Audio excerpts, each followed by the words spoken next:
जरा इमेजिन करो कि एक दिन आप लोग सड़क पर निकलो और अचानक से आसमान से वो सारा कचरा जमीन पर बरसने लगे जिसे आज तक इंसानों ने समंदर, नदी और नालों में फेंका है। इवन अभी के लिए सिर्फ कचरा ही नहीं बल्कि 113 साल पहले समंदर में डूबा टाइटैनिक शिप भी जमीन पर भंगार की तरह पटक दिया गया है। पर ये सब किसने, कैसे और क्यों करा, इस बारे में रिसर्च करने पर सरकार को समंदर में रहने वाले एक बहुत ही खास और एडवांस प्रजाति के बारे में पता चलता है जो इंसानों से भी बहुत ज़्यादा बुद्धिमान थी और इंसानों के अस्तित्व से ही समंदर के अंदर उनसे छुप कर रह रही थी। उन्होंने ही ये सारा का सारा कचरा इंसानों को वापस करा था क्योंकि अब वो इंसानों के इस तरह से समंदर में कूड़ा फेंकने की वजह से तंग आ चुके हैं। तब सारी चीज़ों को शॉर्ट आउट करने के लिए सरकार उन क्रिएचर से मीटिंग करने का डिसाइड करती है। पर मीटिंग में आकर वो क्रिएचर्स इंसानों से साफ कह देती है कि अगर जल्दी से जल्दी समंदर को पूरी तरह से साफ नहीं करा गया तो हम धरती पर मौजूद सभी इंसानों को ख़त्म कर देंगे और धरती पर इतना बड़ा प्रलय आएगा जिसके बारे में कभी किसी ने सपने में भी नहीं सोचा होगा। और क्या उन क्रिएचर्स के कहर से सरकार इंसानियत को बचा पाएगी? अगर हाँ तो कैसे? ये जानने से पहले ये जानना ज़रूरी है कि अचानक ऐसा क्या हुआ जो ये क्रिएचर्स इतना ज़्यादा गुस्से में आ गए। असल में कुछ दिनों पहले बार्कले नाम का एक इंसान अपने घर में सो रहा था, पर तभी अचानक से उसके फ़ोन में एक इमरजेंसी मिशन का सिग्नल आता है जिसे देखकर वो नॉर्मली अपनी बेटी को नींद से उठाता है। मगर बार्कले को ये चीज़ नहीं पता थी कि ये मैसेज उसकी और पूरी दुनिया की किस्मत को पूरी तरह से बदल कर रख देगा। खैर, अभी वो अपनी बेटी के साथ नीचे मौजूद एक गाड़ी के पास जाता है जिसमें हाना नाम की एक ऑफिसर बार्कले को एक स्पेशल मिशन पर लेने के लिए आई थी। लेकिन मिशन पर जाने से पहले बार्कले अपनी बेटी को अपनी बीवी के पास छोड़ता है और हाना के साथ एयरपोर्ट पर चला जाता है। वहां पर उसके अलावा और भी ऑफिसर मौजूद थे जिनके प्लेन में बैठते ही जनरल ऑस्टिन उन्हें एक एक टैब देते हुए बताता है कि हम लोग एक बहुत ही ज़रूरी मिशन को करने के लिए जा रहे हैं जो शायद पूरी दुनिया को बदल कर रख देगा। दरअसल एक हफ्ते पहले कुछ मछुआरे समंदर में मछलियां पकड़ने के लिए गए थे, जिस दौरान उनके जाल में मछलियों के साथ साथ एक ऐसा प्राणी फंस गया जिसे आज तक किसी इंसान ने अपनी पूरी जिंदगी में कभी देखा ही नहीं था। तब इंसानों को देखते ही उस क्रीचर ने भी बहुत जोर से दहाड़ मारी, पर उसके दहाड़ मारते ही बोट पर मौजूद एक मछुआरे ने उसे शूट करके ख़त्म कर दिया। उस क्रिएचर को होमो एक्वा नाम दिया गया था और अभी के लिए मिलिट्री वाले उसी क्रिएचर को देखने के लिए जा रहे थे ताकि उस पर रिसर्च करके पता लगाया जा सके कि वो जीव इंसानों के दोस्त हैं या फिर दुश्मन। अब फिलहाल के लिए सारे के सारे ऑफिसर अपने टैब में होमो एक्वा की वीडियो देखने में लग जाते हैं, मगर बार्कले को तो अपने टैब का पासवर्ड ही मालूम नहीं होता क्योंकि असल में वो इंसान नहीं था जिसे हैना लेने के लिए गई थी। बार्कले तो बस डेस्क जॉब और ऑफिसर के लिए चाय बिस्किट लाने का काम करता था, मगर हैना उसे ऑफिसर रजर समझकर अपने साथ लेकर आ गई थी। असल में ऑफिसर रजर तो छुट्टियां मनाने के लिए दूसरे शहर में गया था और ताकि उसके छुट्टियां मनाने के बारे में किसी को पता न चले इसीलिए उसने बार्कले को अपना फ़ोन देकर कुछ दिनों के लिए उसके घर पर रुकने के लिए कहा था। अभी बार्कले इस मिशन की गंभीरता को समझते हुए सभी लोगों को इस बारे में बताता भी है, पर जैसा कि कोई भी इस मिशन में देरी नहीं कर सकता था इसीलिए वो बार्कले की बात को बिना सुने उसे अपने साथ उस आइलैंड पर लेकर चले जाते हैं जहां पर उन मछुआरों ने वेयरहाउस टाइप की एक जगह में उस होमो एक्वा की बॉडी को टांग कर रखा हुआ था और उसे देखकर सभी को ऐसा ही लग रहा था कि शायद वो होमो एक्वा मर चुका है। अभी ऑस्टिन और बाकी सब उसको देखकर काफ़ी ज़्यादा हैरान होते हैं, पर तभी ऑस्टिन का एक साथी उसे एक मोती टाइप की चीज़ दिखाते हुए बताता है कि ये उसे होमो एक्वा की गर्दन के पास से मिली है। उस मोती को देखकर ऑस्टिन और ज़्यादा हैरान हो जाता है क्योंकि उस मोती को काफ़ी ज़्यादा तराश कर बनाया गया था और आज तक चीज़ों को तराश कर अच्छी शेप देने जैसा दिमागदारी वाला काम बस इंसान ही कर पाए थे। इसीलिए इसमें हैरान होने वाली बात यही थी कि अगर उस मोती को होमो एक्वा ने ही तराश कर बनाया है तो वो खुद भी इंसानों जैसे या फिर उनसे भी ज़्यादा समझदार क्रिएचर्स हैं। अब जैसा कि इस होमो एक्वा की प्रजाति के लोग अभी भी समंदर में हो सकते थे, इसीलिए ऑस्टिन अपने साथियों के साथ कुछ डिवाइसेस लेकर समंदर के किनारे जाने लगता है जहां पर बार्कले को भी उनके साथ जाना था। पर वहां पर जाने से पहले बार्कले को उस मरे हुए होमो एक्वा को देखकर उसके लिए काफ़ी ज़्यादा बुरा लग रहा होता है, इसीलिए पहले वो उसकी बॉडी के सामने उसकी आत्मा की शांति के लिए प्रे करता है और उसके बाद ही समंदर के किनारे जाता है। समंदर के किनारे ऑस्टिन चाय पीते हुए एक डिवाइस की मदद से रेडियो वेव की फॉर्म में पूरे समंदर में हेलो का मैसेज भेजता है क्योंकि उसे उम्मीद थी कि उस मैसेज को समझकर होमो एक्वा उनसे कांटेक्ट ज़रूर करेंगे। खैर, अभी रात तक कोई सिग्नल ना आने की वजह से सारे के सारे लोग अपने टेंट में सोने के लिए चले जाते हैं, जिस दौरान ऑस्टिन ने अपने 2 सोल्जर को होमो एक्वा की बॉडी का ध्यान रखने के लिए बोला था। लेकिन रात में सभी लोगों के सो जाने के बाद अचानक से उस वेयरहाउस की ज़मीन दलदल बनना शुरू हो जाती है और उन दोनों के दोनों गार्ड्स का शरीर धीरे धीरे उसी में धंसना शुरू हो जाता है। जमीन को अचानक इस तरह होते देखकर उन दोनों के दिमाग ने काम करना बंद कर दिया था। पर तभी अचानक जमीन के अंदर से एक होमो एक्वा छलांग मारकर टंगे हुए होमो एक्वा की बॉडी को जमीन के अंदर ले जाता है, जिसके बाद वो अपने गुजरने वाले रास्ते से आइलैंड की जमीन को भी दलदल बनाकर समंदर में चला गया था और उसके निकलने के बाद पूरी जमीन फिर से नॉर्मल हो गई थी। अब उस मरे हुए होमो एक्वा के उसकी जगह से हिलने की वजह से पूरी जगह पर अलार्म बजना शुरू हो गए थे,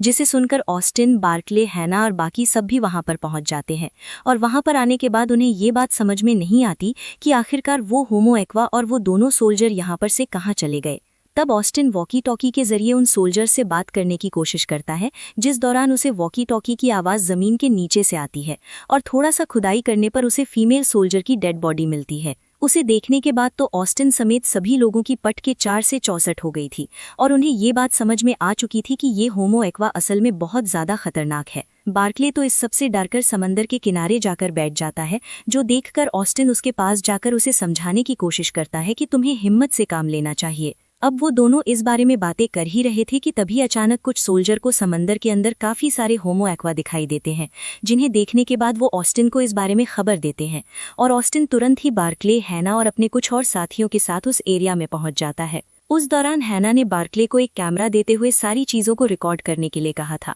और वो लोग कुछ बड़े बड़े कंटेनर के पीछे छुपकर उन होमो एक्वा को ध्यान से देख रहे थे। अब जब होमो एक्वा पानी में काफ़ी देर तक उसी तरह से खड़े रहते हैं तो ऑस्टिन तुरंत ही अपने बनाए गए ट्रांसलेटर डिवाइस के पास जाकर उनसे बात करने की कोशिश करता है और उनके सामने कहता है कि हम तुम्हारे दोस्त हैं और हम तुमसे कोई भी लड़ाई नहीं करना चाहते। इस बात पर होमो एक्वा भी मान जाते हैं और वो भी इंसानों से कोई लड़ाई नहीं करना चाहते थे, पर किसी कारण से उन्हें दुनिया भर के अलग अलग इंसानों के साथ एक जगह पर मीटिंग करनी थी। तब ऑस्टिन भी ऐसा करने के लिए मान जाता है, जिसके बाद दुनिया भर में होमो एक्वा जहाँ जहाँ पर भी मौजूद होते हैं वो अपने एरिया के पास वाले शहर में जाकर सभी लोगों के सामने खुद को रिवील कर देते हैं और उन लोगों के सामने भी ये चीज़ बताते हैं कि हम लोग इंसानों से मीटिंग करना चाहते हैं। अब जैसा कि पूरी दुनिया में ये बात आग की तरह फैल गई थी, तो कहीं न कहीं आम जनता डरी हुई भी थी कि अचानक से होमो एक्वा उन लोगों के ऊपर हमला करके उन्हें ख़त्म न कर दे। उसी वजह से आम जनता ने सरकार के ऊपर जल्दी मीटिंग करने के लिए दबाव बनाना भी शुरू कर दिया था। इसीलिए वो नदी के पास की एक बिल्डिंग को तोड़कर वहां पर बड़े बड़े पाइप्स लगवाती है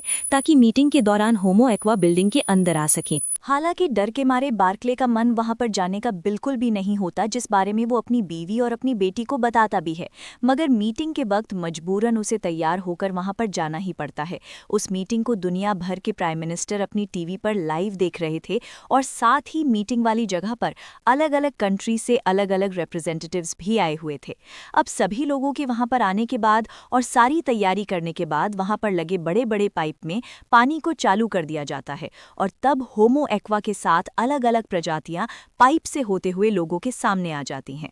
उनमें ही सॉल्ट नाम की एक फीमेल होमो एक्वा भी शामिल थी, जिसकी प्रजाति के लोग जमीन पर भी सांस ले सकते थे और वो अपने 2 साथियों के साथ गेट से बिल्डिंग के अंदर आई थी। तब उसके आते ही सभी कंट्रीज का एक कॉमन रिप्रेजेंटेटिव उसका स्वागत करता है और उसे गिफ्ट के रूप में हिमालय से लाया हुआ एक पौधा देता है। अभी सॉल्ट भी उन लोगों से बात करना शुरू करती है, जिस दौरान सभी लोगों को ये बात भी पता चलती है कि सॉल्ट को पहले से ही बहुत सारी लैंग्वेजेस आती हैं, जिसकी वजह से उसे किसी भी तरह के ट्रांसलेटर की कोई भी ज़रूरत नहीं थी। खैर, अभी सॉल्ट गुस्से में कहती है कि मैं भी तुम लोगों के लिए एक गिफ्ट लेकर आई हूँ। उसके इतना बोलते ही उसके पीछे मौजूद 2 गार्ड्स ने ज़मीन पर 2 अंडे गिरा दिए थे, जो कि असल में सॉल्ट की ही प्रजाति के लोगों के अंडे थे, मगर इंसानों के समंदर के पानी को गंदा करने की वजह से वो अंडे खराब हो चुके थे। उसको देखने के बाद रिप्रेजेंटेटिव सॉल्ट से इसके लिए माफ़ी मांगता है और उससे वापस से अपनी स्क्रिप्ट के अकॉर्डिंग बात करना शुरू कर देता है। लेकिन यहाँ पर सॉल्ट एक और बात रिवील करती है कि वो असल में इस रिप्रेजेंटेटिव से बात करना ही नहीं चाहती थी। ये सुनकर तो सभी लोगों के होश उड़ जाते हैं, पर तभी सॉल्ट पास में बैठे बार्कली की तरफ इशारा करते हुए बताती है कि हम लोग इस इंसान को रिप्रेजेंटेटिव बनाकर इससे बात करना चाहते हैं। ये सुनकर तो सभी लोग और इवन बार्कले खुद भी काफ़ी ज़्यादा हैरान रह गया था, पर सॉल्ट सबसे कहती है कि वहाँ मौजूद सभी इंसानों में बार्कले ही सबसे अच्छा इंसान है, क्योंकि उन लोगों के एक साथी के मरने के बाद बार्क ने उसके लिए रिस्पेक्ट शो करते हुए उसके लिए प्रेयर करी थी। तो बार्कले काफ़ी ज़्यादा डरते हुए उसे समझाने की कोशिश करता है कि मैं तो बस एक आम इंसान हूँ और मेरा तुम लोगों से कोई भी लेना देना नहीं है। मगर सॉल्ट और उसके साथी तो मन बनाकर आए थे कि वो बात करेंगे तो सिर्फ बार्कले से करेंगे, वरना वो अपने घर को बचाने के लिए ज़मीन पर रहने वाले लोगों पर हमला करके उन्हें जान से मार देंगे। तब सॉल्ट की फरमाइश को देखकर वहां मौजूद लोग इस बारे में सोचने के लिए थोड़ा सा समय मांगते हैं और बहुत सारे गार्ड बार्कले को पकड़कर अपने साथ गोपचे में लेकर चले जाते हैं, जहां पर थोड़ी ही देर में बार्कले से बात करने के लिए